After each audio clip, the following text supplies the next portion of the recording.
In a normal year, South Africans bet billions of rands on the outcomes of horse races, football matches and numbers games. With the rapid convergence of gambling and technology over recent years, sports betting has become more accessible, more customizable and more complex. Growth in online gaming and sports betting has been exponentially driven by increased internet, smartphone and mobile money penetration. We live in a country where, mobile is still quite big. A lot of consumers, first thing that they have or that they use on a daily basis is their mobile device. Sports betting has different categories of platforms which consumers can actually engage in terms of betting. So you will find the app-based type of consumer and mobile who's on a mobile website with a betting company. However, we shouldn't forget the legacy that comes with sports betting. There's always been a retail side to it where people prefer to actually get up, go into a store, spend the full day there. It's a form of recreation for them. And that has not disappeared. There has been a significant level of involvement. And as a result of COVID being one of the contributors where, consumers were limited from being in your retail spaces or casinos, some have migrated to your app and mobile. So it's still a three-tier type of approach where it's app-based, mobile, and a significant portion that's still on retail. Analysts say that the increasing influence of digital platforms in sports coverage and sponsorship is also a powerful method to challenge traditional views of how sports is played and consumed. So the sports betting customer is quite unique. You find various and different type of consumers across different spectrums. And if I just touch on one or two in terms of the betting culture or the betting approach, you have consumers that take multi-bet legs. This is a customer that knows 5-6 games, has 5-6 preferences, and prefers to bet small with bigger odds. Therefore, they have a bigger return in case they win. So they'll take 6 to 10 matches that they feel they can get a result out of. You have bettors or punters that will take one key fixture and actually put in a significant portion of money in there, and they see the favorite actually winning it, so they will get a significant return. So it's a bit big, but bigger risk, but it's one team instead of multiple teams. Those influence the type of betting audiences that we see across the country. In terms of events, there's also limitations. You can't. Some sporting codes do not permit for betting to take place in stadia.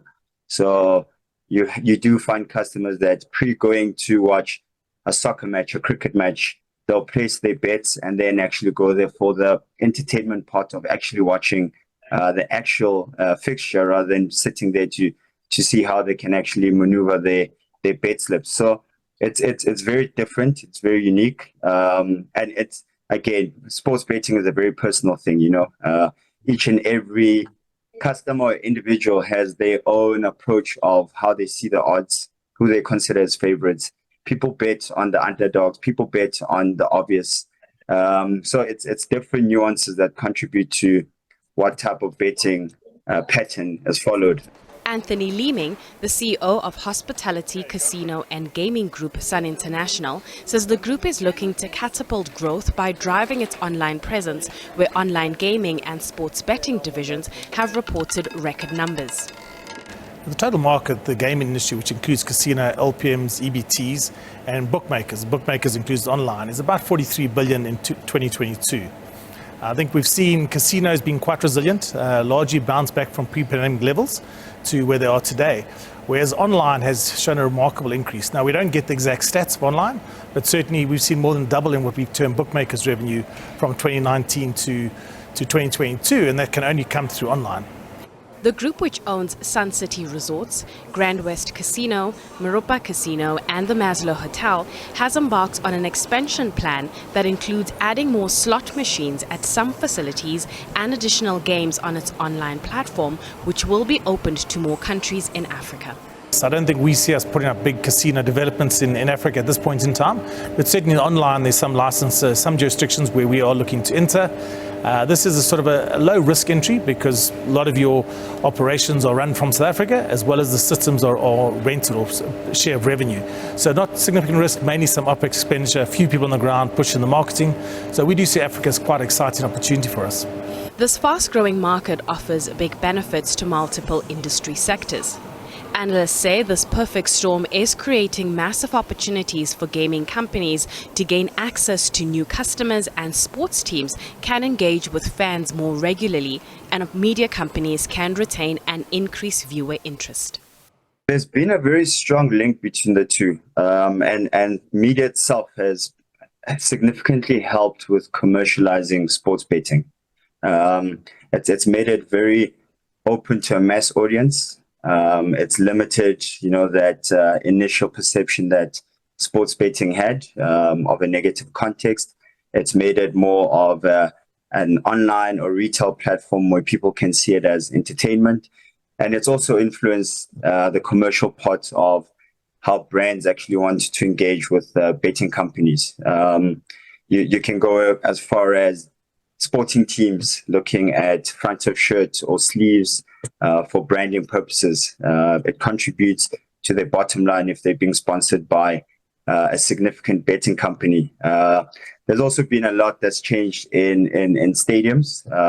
Naming rights have also become something that stadium partners are looking at, where they can actually offer betting companies naming rights to actually own the actual stadiums.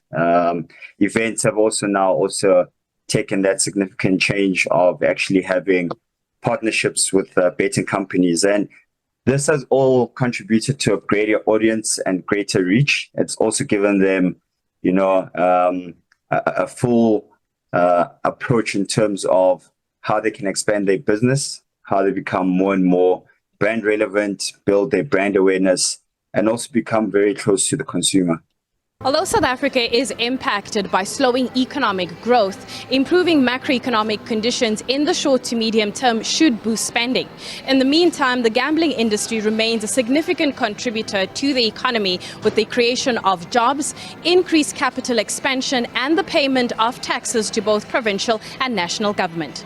Nastassia Arendse, SABC News, Johannesburg.